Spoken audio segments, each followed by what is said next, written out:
Welcome back to my channel. It's your boy Zach. Today I'm going to be breaking down the good, the bad, and the ugly of Shang-Chi and the Legend of the Ten Rings. Real quick cliff note. This is the first time I've been back to a movie theater in over a year. I think the last movie I saw was either Sonic or Birds of Prey. It was like a month apart, so it all blends in together. But I was super excited to see a highly anticipated blockbuster in the theater again. And I went to one of those Alamo Draft houses. If you're in New York, I don't know if they're outside of New York. Real nice and cozy. They really cut down on people using their phones and talking. So I got to enjoy the film with a friend and absorb everything that was going on. And this is what I came up with. I think it has homages to old school Jackie Chan movies like Police Story and Rumble in the Bronx. It has little sprinkles of Crouching Tiger, Hidden Dragon, and the script feels as clever as something like Captain America: Winter Soldier, and the cultural influences feel almost as relevant as Black Panther. It doesn't wear it on his sleeve like how Black Panther is, kind of forever. It doesn't have anything like that. And also, it is a very funny movie, but at the right parts. It's not overly funny. I think it's almost as funny as Thor Ragnarok, but it doesn't go for the joke every single time. It leans more serious than that movie did. So this movie has a lot of different things going on. It's a bit of a melting pot, but is it a good movie? Is it a good mixture of all those things? Well, I'm going to start off with the good. The first person I got to shout out before I get into the story and the characters is the director, Destin Daniel Cran, who made one of my favorite movies in the last couple of years in Short Term 12. And he also did the Michael B. Jordan movie Just Mercy, which was pretty good as well. And I wasn't sure how he was going to be directing and co-writing a big blockbuster Marvel movie, but I think he did a fantastic job in terms of writing a story that didn't feel cookie cutter. It didn't feel like it was cut from the Marvel factory. And the direction, he did a lot of different things in this movie with the camera angles and the lighting, the cinematography, and it felt very stylish, but not overly so like a James Gunn movie, but enough that you feel the difference. You feel like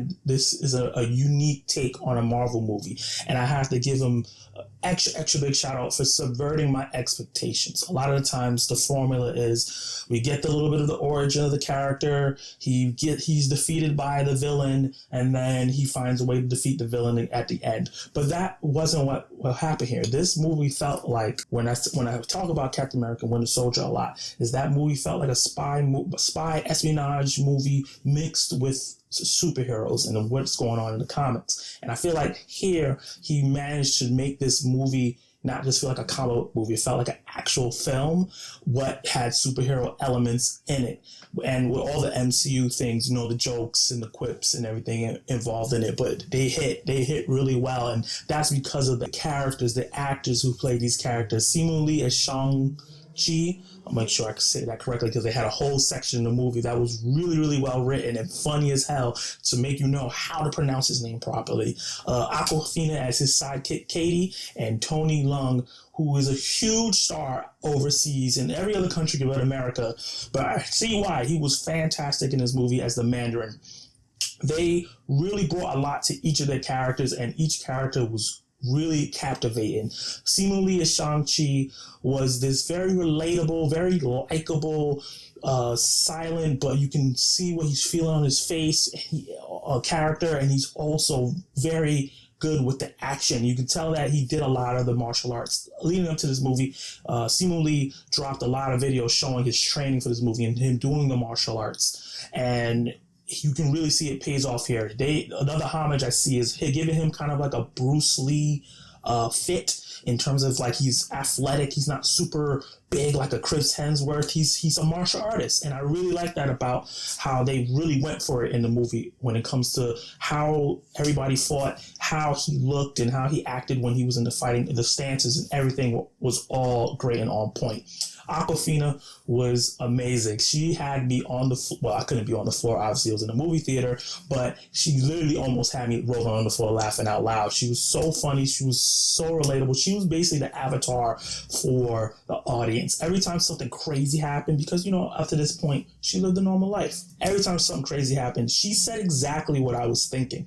Almost every single time. It was her parts were so well written. She delivered it so well, and she was just such a likable character. A character that could easily be annoying, but Awkwafina played it just right, where you like the character, and right when you think she might become annoying, she does something else, and it's great. And Tony Leung as the Mandarin was great. After that debacle we had at Iron Man 3 with Trevor being the Mandarin, and then they said that he's not the Mandarin, for him to come in here and be the actual Mandarin and knock it out of the park, every scene he was in, he stole the show. He played a very sympathetic villain, and I know we're getting a lot of those these days with Thanos and the Vulture from the Spider-Man movies and so forth. But he did a really great job of playing a villain that you understand his motivations, but they still show the bad side. They show the things that he was doing that wasn't great, and why you shouldn't root for him, but you understand why he's doing what he's doing. And beside the characters and the story that subverted my expectations, the action is so great. This has to be the best action that we've gotten in a MCU movie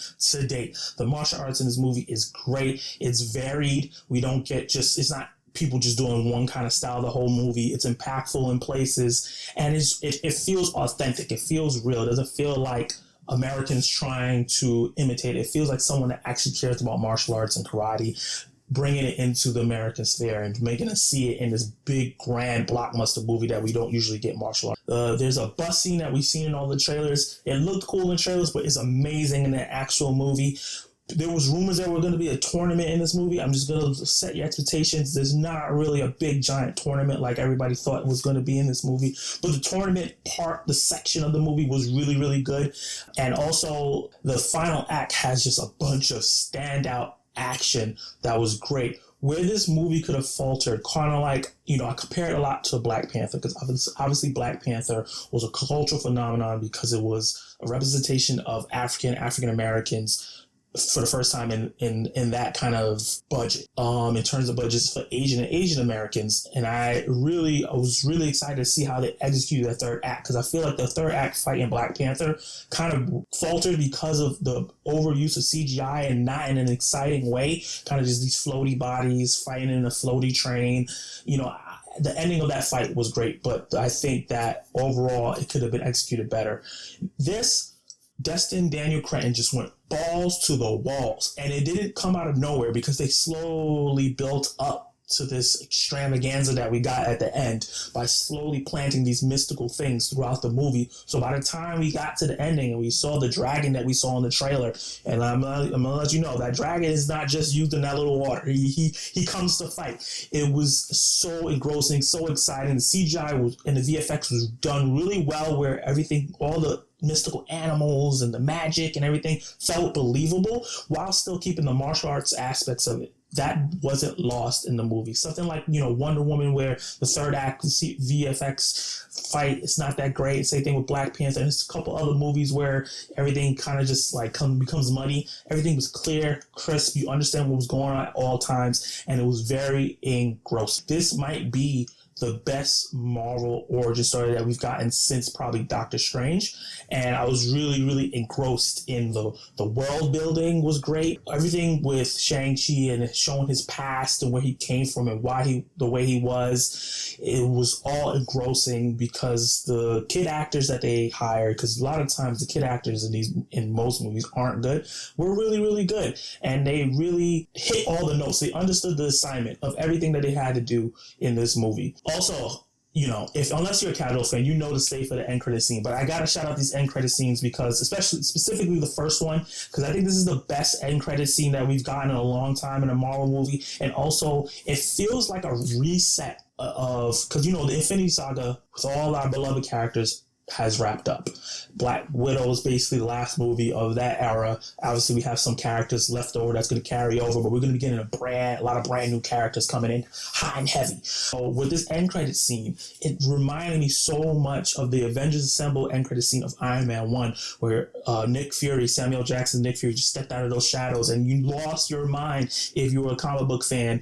But if you were somebody that was casual, after you found out what it meant, you were like, oh, that's very intriguing. The same thing is done here, and it makes it feel like this is a new era. Like the Marvel is telling us, these are the people you're going to be watching for the next 10 to 15 years. He's going to be one of the main Avengers, because they just throw them right in with this end credit scene. And then the second end credit scene is also really great because it ties into the rest of the main story and some of the subplots and pushes that forward, and it was really exciting. So if you don't usually sit for end credit scenes, sit for this one. It's really, really good. Let's move on to the bad. I don't have much to say about in terms of bad for this movie, but I have to say that certain fights in the movie felt a little dancey and too choreographed. It didn't have the impact that I would want every single fight that was showed in the movie. And obviously that was because it was paying homage to some old school movies where the martial arts felt like dancing, because a lot of people say martial arts is like dancing, but you're trying to hurt your opponent or disarm them at least. And some of the times it when I needed to feel more impactful, it didn't. It felt like it was two people tangoing, and I was just like, I don't want tangoing. I want them to uppercut this person.